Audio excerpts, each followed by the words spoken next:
O Dedinho de Prosa está começando. Hoje nós vamos contar um resumo dessa história bonita, comovente, que tem solidariedade e sofrimento.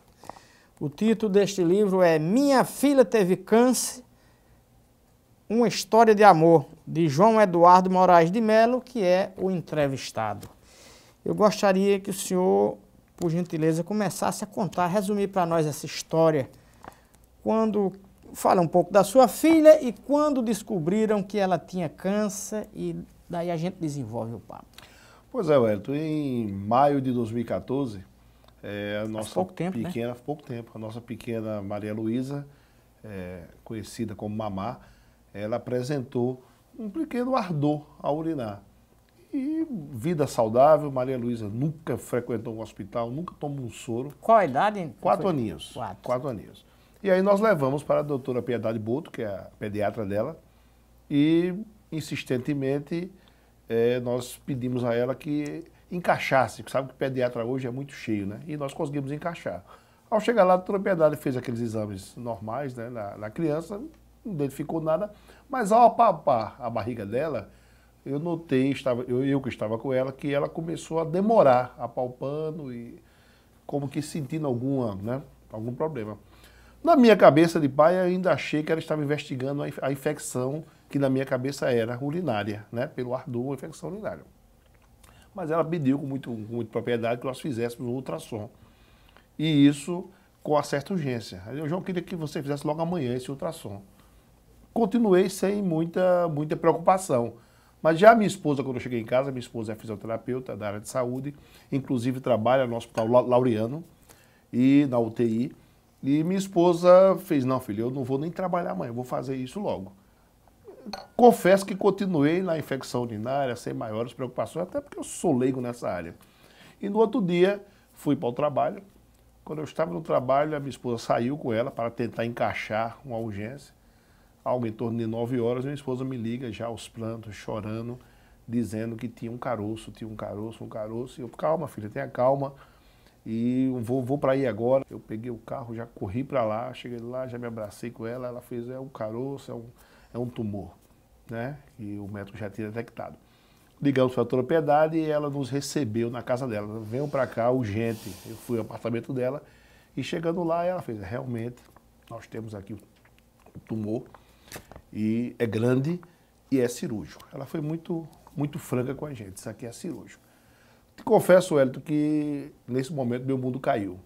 Nesse momento a gente caiu no pranto, me abracei com minha esposa, com a minha filha, aquele negócio, você não sabia o que fazer, você de repente amanheceu o dia, beijar a sua filha, altamente com saúde, e dentro de 2 ou 3 horas saber que ela está com um tumor, e aí um pouquinho depois eu com muita dificuldade, eu digo, minha filha, isso é um câncer, a minha esposa, né? Disse a médica tinha dito a ela que era um câncer. Mas a minha esposa é da área, então ela sabia, conhece, né? Ela conhecia, ela sabia. E aí foi talvez assim, a notícia mais forte que um pai, né, pode receber. Qual é a sensação, qual o impacto? Eu que sou pai posso ter apenas uma noção do impacto, mas o que é que se sente na hora? O que é que o pai sente na hora? Wellington, é uma destruição total por dentro, é exatamente, né? Um desespero, uma sensação de impotência, de você não ter o que fazer, de você não ter nenhum caminho a seguir, de você começar a ligar para a família, de você saber as dificuldades das áreas de saúde. Naquele momento, aquela pediatra que é a sua pediatra de confiança, ela dizer que não é mais com ela, porque ela não é um oncologista. Então você sabia que aquilo que você confiava, eu vou ter que partir agora para outros caminhos. Então assim, foi uma avalanche de coisas na vida da gente e você não pode imaginar. Inclusive, só para resumir, no outro dia já estávamos fazendo uma ressonância magnética e com 1 semana minha filha estava na mesa de cirurgia. Então foi uma coisa assim, muito rápida. Quando nós fizemos o exame, Wellington, esse tumor tinha 8 centímetros. Quando nós operamos, ele tinha 15. E dos 8 centímetros para os 15 foram quantos dias? 1 semana. Uma semana? 1 semana. Então a coisa era urgente, Ele vinha crescendo e ele ia matar a nossa filha. Era um câncer agressivo. Era um câncer, em que região? É o chamado rabdomiossarcoma. Isso quer dizer o quê? É maligno agressivo na região da pelve. É uma massa enorme, né, que ela vai crescendo e vai tomando os outros órgãos. Um tumor, quando ele fica, por exemplo, um tumor de pâncreas, ele é um pouquinho mais fácil, você vai e tira o pâncreas. Um tumor de rim, você tira o rim. E esse ele estava em cima de diversos órgãos e podia comprometer muita coisa. Inclusive, na cirurgia, não pôde ser retirado, devido ao comprometimento de outros órgãos. E aí também foi outra pá de cal em cima das nossas esperanças. Né? Entendeu? Foi quando o médico saiu e disse, não, temos que fazer agora quimioterapia. A essa altura, de 0 a 10, qual era o tamanho da sua esperança e da família? Neste momento, a expectativa era de 8 a 9 para realmente a gente perder Maria. Mas aí, a partir daí, aí sim, nós entramos, tomamos uma decisão, eu e minha esposa, nos trancamos no quarto e decidimos que iríamos viver uma missão. Que aquilo na nossa vida era uma missão e que depois de muito chorar, nós decidimos aceitar tudo aquilo que o divino mandasse para a gente. Se fosse da vontade dele que a nossa mamá fosse, era a vontade dele, nós aceitaríamos. E aí foi quando a gente começou a respirar mais, foi quando a gente começou a jogar essa força e essa fé de uma forma tão grande, ocupamos as redes sociais, chamamos todos os amigos, a família em oração, diversas denominações religiosas em oração com a gente, pedindo. E começamos a enfrentar, decidimos, vamos lá. Acabou, é o que eu ia falar, outra lapada grande. A primeira, minha filha tem câncer. Já é uma a grande, segunda né? é você ouvir, minha filha vai fazer quimioterapia. Ainda é uma coisa que não é bom. Quem faz quimioterapia não é bom, né? A impressão é essa. Então, na hora que, depois de dizer que não teve jeito, quer dizer, agora ela vai ter que fazer 15 sessões grandes de quimioterapia e 20 de radioterapia. Isso foi outra... A primeira sessão, nós saímos com Maria do Laureano numa ambulância para a UTI da Unimed, ela descompensou completamente. Eu tive ali mais uma visão de minha filha completamente apagada naquela ambulância. Eu tenho essa imagem quando eu saí com ela. E foram várias, foram 17 dias de UTI, foram 4 cirurgias, né? Exames, o que você imaginar essa criança fez. Agora eu queria saber o seguinte, o pai é comunicado de que a criança tem esse problema. E a criança foi informada do seu quadro ou se tenta, digamos, num linguajar mais simples, enganá-la, para ela não ter esse Isso, impacto? a gente conta, eu conto aí nesse livro uma coisa bem interessante. A gente procurou tratar isso com Maria de uma forma muito lúdica. O que é que eu aproveitei? Eu sempre que Maria não queria escovar o dente, eu dizia que ela ia ter bactérias. Tem que escovar, tem bactérias. Então, o câncer se transformou para ela nas bactérias. Ela estava cheia de bactériazinhas na barriga e que tinha que tomar um remedinho que ia matar essas bactérias e que, com o tempo, a gente teria que abrir a barriguinha dela. Então, ela foi sempre informada de tudo. Não usamos no começo o termo câncer. Hoje é bem interessante. Maria hoje disse que teve câncer, que foi curada. Ela usa esse termo câncer. Ela veio saber que era câncer depois de curada ou durante o processo? Não, já no final. Não, já no processo final, né? Ela teve o contato com esse termo câncer.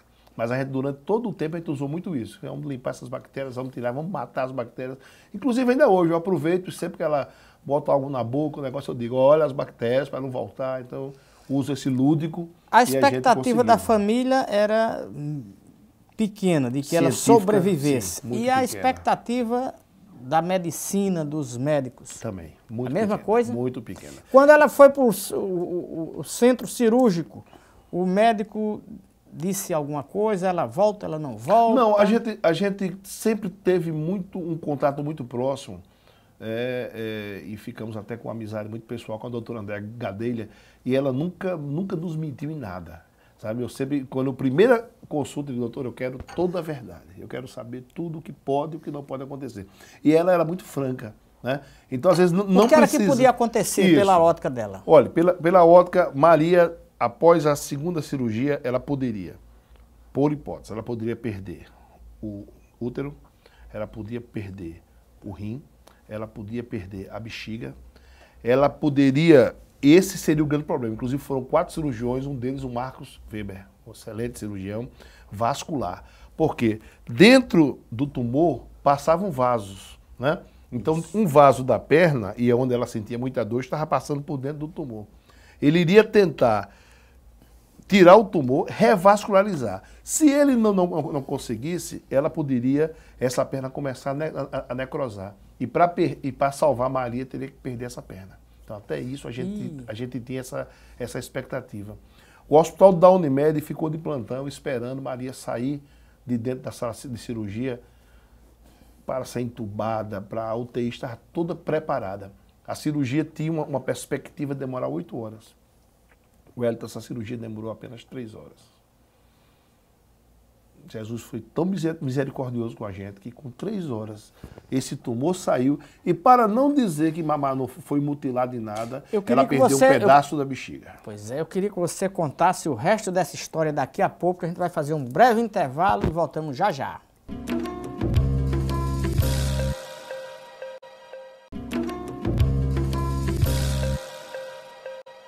Derinho de Prosa está de volta. Hoje estamos entrevistando João Eduardo, que viveu uma história comovente e escreveu Minha Filha Teve um Câncer, uma história de amor. Você ia dizendo que sua filha entrou na sala de cirurgia e a expectativa que seriam 8 horas de cirurgia foram 3. Por que reduziu tanto o tempo dessa cirurgia? É porque quando você faz os exames, né, de imagens e laboratoriais, você tem indícios, né? Você tem caminhos que podem acontecer, mas você tem também aqueles caminhos que seriam melhores de acontecer, né? E percentualmente, cientificamente, o melhor seria menor o percentual. Mas com a graça de Deus, com a misericórdia do Pai, aconteceu exatamente o melhor. E como eu estava falando, para não dizer que Maria não perdeu nada, ela foi mutilada numa parte da bexiga. Foi, né? Pela idade dela, não terá nenhum problema maior no futuro dela. E eu quero lhe perguntar o seguinte, no exato momento que ela vai entrar no centro cirúrgico, quando você falou com ela, sua esposa falou com ela, falou também num tom de despedida? Porque você não sabe se volta, né? Como é que se trata com essa situação? Isso, bacana. Mas, uma situação que eu não quero viver nunca, jamais. Eu tive a oportunidade em todas as cirurgias, e isso foi até um acordo que eu fiz com a minha esposa, até pela fragilidade natural de mãe, que eu entraria com ela em todos os momentos e ficaria isso. Acompanhou a cirurgia? Não. Não, né? Entrei até ela ser anestesiada, né? Então, todas as vezes eu entrei, fiquei segurando com a mão dela, dei a minha bênção, dei a bênção a toda a equipe médica. Mas eu lhe confesso, Wellington, quero ser muito franco. Em momento algum eu fiz esse sentido de despedida. É, né? Sempre acreditou, né? Sempre acreditei. Eu sempre acreditei que minha filha sairia, entendeu? De uma forma ou de outra. Agora, porque o mais interessante, assim, nessa fé, nessa força que eu tinha, é que eu estava muito preparado para tudo que acontecesse. Então, eu não fazia uma despedida. Porque se acontecesse o pior, né? Você já estava preparado. Eu estava muito preparado para aceitar isso de uma forma muito forte. Pois é, aí a cirurgia, a expectativa de 8 horas, e de repente a porta se abre e terminou. Isso terminou cedo demais, o que foi que houve? Como é esse...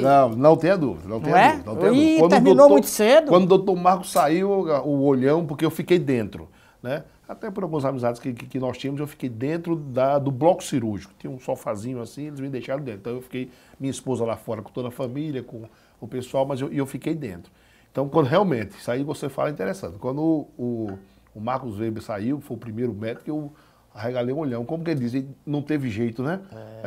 Não tem como você não pensar, mas aí ele já veio logo aí pelo sorriso dele. Então você já notava, porque ele estava muito angustiado, porque a parte dele era muito traumática, que eram os vasos. Né? Imagina você religar vasos. Então, um profissional de mão cheia, mas eu tenho certeza que ele também estava tenso, né, com aquela situação. Mas aí, graças a Deus, minha mamá passou somente 24 horas na UTI. Tudo foi bênçãos e graças de uma forma assim que esse ficou foi todo mundo momento, assustado. Foi o momento mais crítico, foi esse? O momento mais crítico. Lembro bem que o doutor André me ligou, que ela, como era clínica, ela não estava, né? Ela me ligou dentro ainda do bloco cirúrgico, ela querendo saber notícia, ela também estava angustiada. E logo depois eu pedi ao doutor Taendo, liga ao doutor André, conte tudo aí, que a gente está sem acreditar. E aí as médicas se falaram e foi assim um júbilo, foi uma alegria, um louvor, a gente... Você teve direito de ver o tumor ou eles não deixam? Não sei se deixam, não fiz a menor pedido nisso. Né? Até porque hoje é interessante, Elton, essas imagens são muito fortes. A imagem da ressonância, você mostra, você vê tudo. Então, o tamanho do tumor que a gente olhava assim, você vê uma criança com um tumor. Quando mostrava ressonância assim, era uma coisa inacreditável, aquele negócio dentro da barriga e alguém ainda está bem. Se porventura tivesse retardado essa cirurgia, essa consulta 15 dias, o que poderia ter acontecido? Com certeza a gente teria perdido Maria. Com certeza. Né? Então, a sua mulher se Maria não sente essa dor. A sua mulher disse, não, amanhã não, hoje. Inclusive eu coloco aí, eu tenho certeza que isso foi o senso de mãe. É verdade. Eu tenho certeza disso. O cara se acomoda, não, amanhã eu vou aí. Isso, a minha esposa, ela foi assim uma coisa, num senso de mãe. Inclusive esse exame que ela fez, o primeiro exame, nós temos plano de saúde. Então, o exame antes do ardor, né, que ela viu, antes da retrodutora Piedade, ela foi e fez particular. Como estava apressada, ele tinha que autorizar, ela foi, não, eu pago. É barato. Né? Mas você vê o que é que a mãe, ela foi fazer o exame particular para poder ter logo a resposta. Aí foi quando detectou que não tinha infecção. Aí eu acho que ela já assustou-se. Se não tem infecção e está ardendo, tem alguma coisa errada. Aí ligamos para a doutora, ela encaixou a gente de imediato, né? Nós levamos. Agora uma coisa curiosa, no Brasil, onde a saúde anda tão mal, como é que vocês conseguiram ter, pelo que o seu relato aí, me parece que foi um tratamento rápido e eficiente. Como é que foi possível isso? E falo aí, eu acredito a Deus, a nossa fé. Deu tudo certo, eu até coloco aí, as portas foram se abrindo de uma forma inacreditável. Porque saúde aqui é complicado, né? Difícil, o laureado a gente sabe a aqui a saúde é difícil para quem tem dinheiro, né? Até para quem tem dinheiro, é verdade. Imagina. Então a gente realmente, eu acredito, assim, eu coloco aí, de repente quando a gente viu, as portas estavam se abrindo, até eu uso esse termo, estavam se abrindo, foram se abrindo, e eu digo muito, Deus deu frio, mas deu cobertor. Né? Voltando ao episódio da cirurgia, quando o médico saiu, disse, pronto, ela deu tudo certo.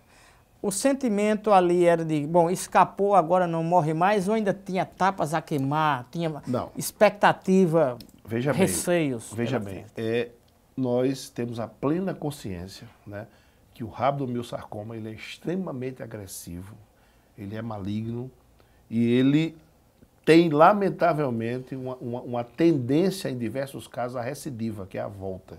Então, tudo isso a gente é muito preparado para isso. Então, quando saiu ali, o sentimento de vitória era enorme, porque acabou aquilo. Né? Eu digo muito, nós vencemos.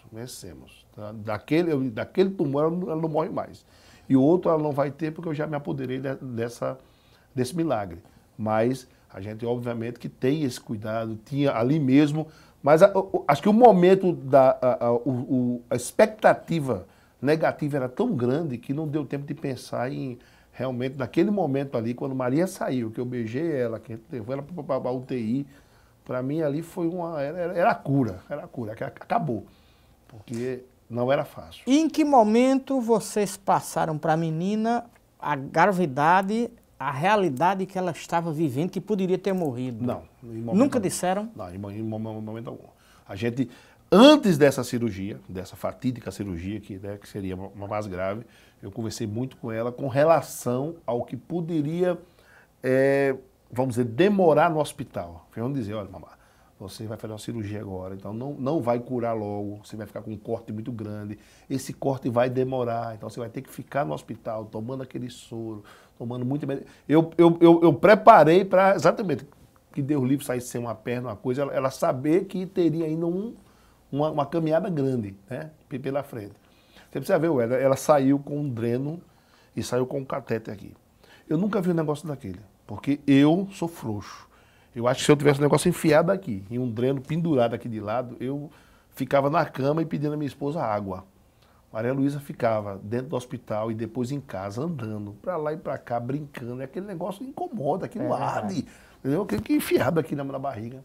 Então a força que essa menina transmitiu para a gente não deixava que a gente a fracasse, né? Não deixava que a gente realmente tivesse, né, nenhum sentimento ou outro que não seja de vitória, de querer o melhor para ela.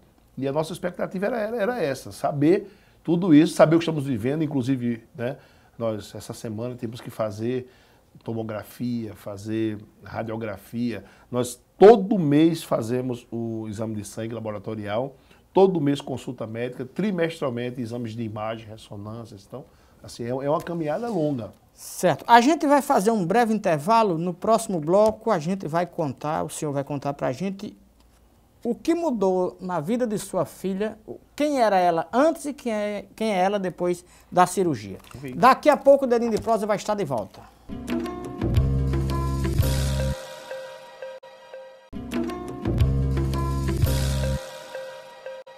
Dedinho de Prosa está de volta e hoje nós estamos contando um pouco dessa história, uma história de superação, uma história fantástica. E quem está aqui conosco para contar é o pai da garota, João Eduardo. Eu queria, primeiro, ter um projeto que você estava me falando ainda há pouco, muito interessante, que tem a ver com situações como essa. Isso. O que é esse projeto? E queria que você também falasse onde adquirir esse livro e tal. A gente desenrola o resto da história agora. Wellington, nessa nossa caminhada em maio, mais ou menos em junho, a minha esposa foi até o INSS, né, para pedir a licença para acompanhar a filha nesse tratamento.